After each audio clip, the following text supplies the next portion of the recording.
Good morning, everybody. Want to welcome you here to Prog Monster. My name is Murph. I am the host of this show, a show dedicated to progressive rock and other forms of rock music. So we're back with day 6, or the final 6 bands of our run that we're doing for the month of August, which is my favorite 4 album runs. This is the 26th, and this is the 6th. The top 6 now we're into. So I like this run quite a bit. It probably could have moved up. If it's kind of worn a bit because I've listened to it most of these albums too much, but easily could have been a top 5.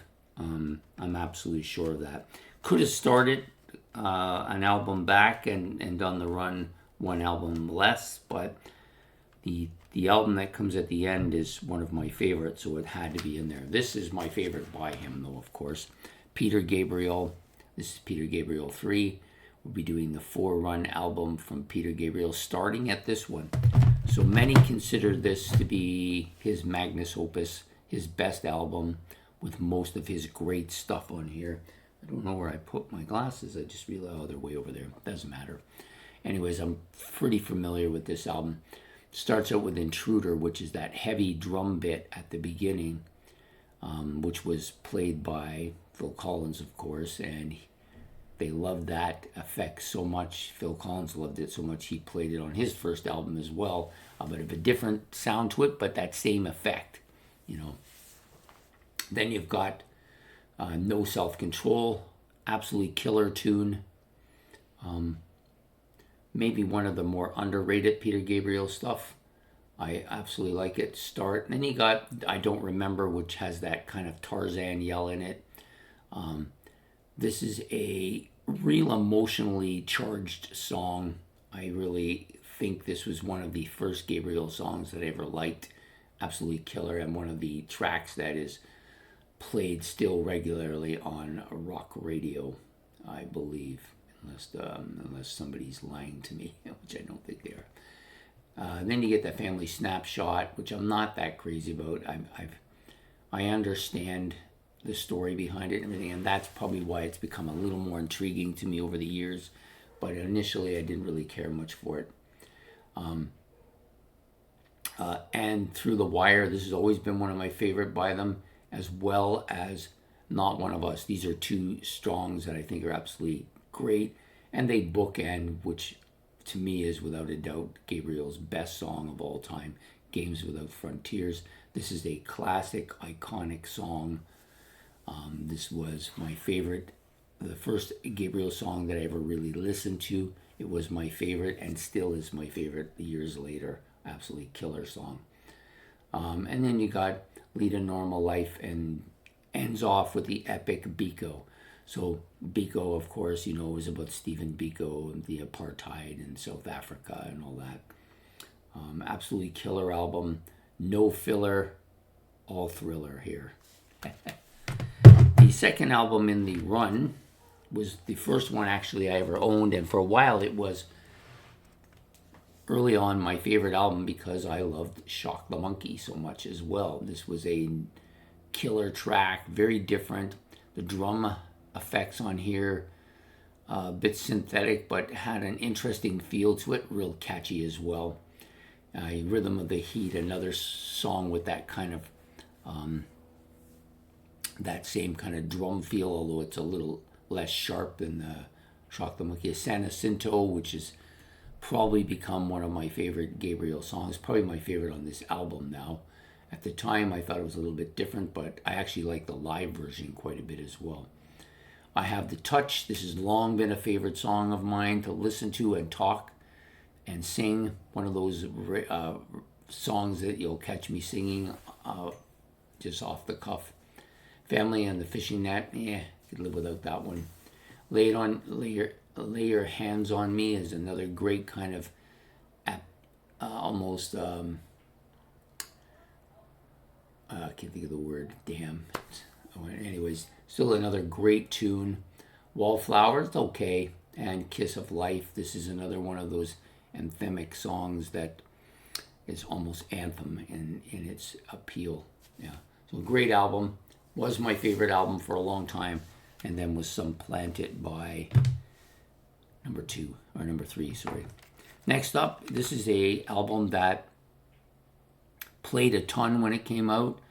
For a long time, it was my favorite. It took over from Security, and then was replaced by number 3.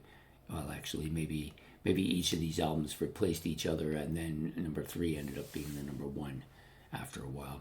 Anyways, this has some great, absolutely killer tracks on it. There's a song on here with Kate Bush, which is absolutely killer. Of course, you've got the beginning, well, not the beginning because that started on Security, but the continuation of those great videos that Gabriel was known for, and his cinematic videos of all kinds of type. And this one was, of course, with, wish I had my glasses here. Oh, Red Rain is on here too. That's another real anthemic song that is radio friendly and has been played on the radio a lot. I'm thinking of, wow, why can't I see it? I wish I wasn't so blind. Oh, Sledgehammer, of course.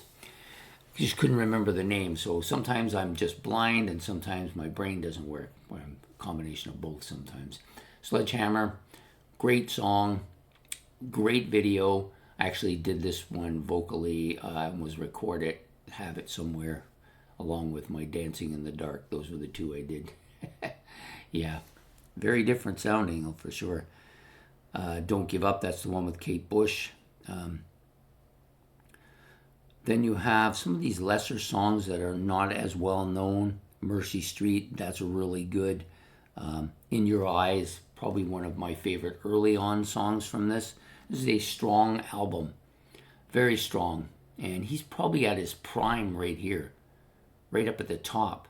He's looking the age, he's feeling it. The music is smooth, very kind of worldly music. A little bit more smoothed out than it was on the predecessor. There was about 4 years between them. And then you jump another 6 years later and you get this album, which I think is absolutely a killer as well. For a while there, it surpassed Even So, becoming my favorite before I eventually settled on number 3. Come Talk to Me. It just, like, so many good songs on this album. Of course, the two big hits, which are Steam and Digging in the Dirt. Digging in the Dirt is another one of those great video songs, and he's proliferated with those things. You've got Kiss the Frog, which is kind of reminiscent of A Touch of Light, or I Have the Touch, Kiss a Frog. They both got that same kind of feel to them. Yeah, just absolutely killer. There are no weak songs on here. It ends off with Secret Worlds. It's another really fantastic tune. This album, I think the production on all 4 of these albums is really good. And I think his lyrics are among the best in rock, and also the way in which he puts his music together is both catchy and emotionally and tying. So there you have it. That's my run for today. Peter Gabriel's 4 albums, starting out at Peter Gabriel 3. Like I said, could have started out with Gabriel 2. I like that a lot as well. But then I would have to leave Us out, and I didn't want to do that. Security from 1982. Soul from 1986. And last but not least, Us from 1992. Yeah, not big on using lengthy titles in his album titles, but really good stuff. So I hope you like this. Please like and subscribe. Don't forget to hit the notification bell. And if you have any comments about the 4 albums or Peter Gabriel or anything I've said, you can put that in the comment section below. And we will talk to you very soon. Have a good day. Take care and goodbye.